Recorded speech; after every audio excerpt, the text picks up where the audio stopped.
BJP IT विभाग के in charge Amit Malviya ने उन आरोपों को पूर्व डिप्टी सीएम सचिन पायलट ने गलत तारीख और गलत तथ्यों पर आधारित बताया है, जिसमें अमित मालवीय ने ट्वीट कर कहा था कि राजेश पायलट और सुरेश कलमाड़ी दो पायलट को मिजोरम पर बम गिराने का इनाम इंदिरा गांधी ने दिया था। दोनों को कांग्रेस से सांसद का टिकट दिया गया और राजनीति में जगह भी दी गई। अपने स्वर्गीय पिता पर लगाए गए आरोपों पर पूर्व डिप्टी सीएम सचिन पायलट ने अमित मालवीय पर करारा पलटवार करते हुए ट्वीट का जवाब देते हुए लिखा कि आपके पास गलत तारीखें और गलत तथ्य हैं। हाँ, इंडियन एयरफोर्स पायलट के तौर पर मेरे पिता ने बम गिराए थे, लेकिन 1971 के भारत पाकिस्तान युद्ध के दौरान वो जगह पूर्वी पाकिस्तान थी। और जैसा कि आपने क्लेम किया कि 5 मार्च 1966 को मिजोरम वो जगह नहीं थी, मेरे पिता इंडियन एयरफोर्स में 29 अक्टूबर 1966 को कमीशन हुए थे, जिसका सर्टिफिकेट भी मैं अटैच कर रहा हूँ। जय हिंद और स्वाधीनता दिवस की शुभकामनाएं।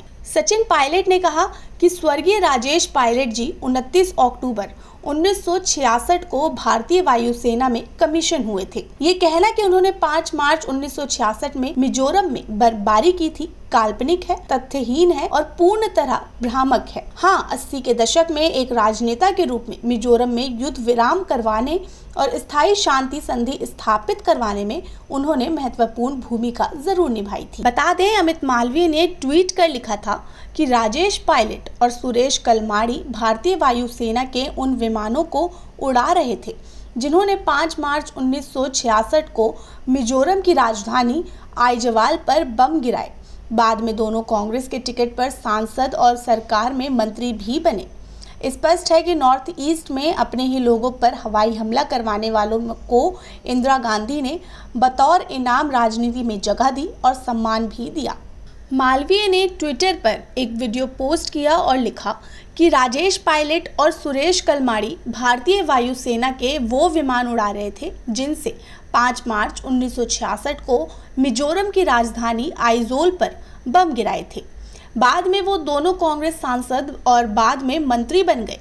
स्पष्ट है कि नॉर्थ ईस्ट में अपने ही लोगों पर हवाई हमला करने वालों को इंदिरा गांधी ने बतौर इनाम राजनीति में जगह दी और सम्मान भी दिया। बता दें कि पिछले हफ्ते लोकसभा में अविश्वास प्रस्ताव पर जवाब के दौरान प्रधानमंत्री नरेंद्र मोदी ने कहा कि तत्कालीन पीएम इंदिरा गांधी ने मिजोरम के खिलाफ भारतीय वायुसेना का इस्तेमाल किया था। प्रधानमंत्री ने कहा कि क्या मिजोरम के नागरिक हमारे नागरिक नहीं थे?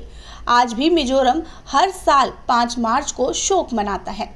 वो अब तक इसे नहीं भूले हैं। पीएम मोदी को जवाब देते हुए कांग्रेस सांसद जयराम रमेश ने पूर्व पीएम इंदिरा गांधी का बचाव किया था।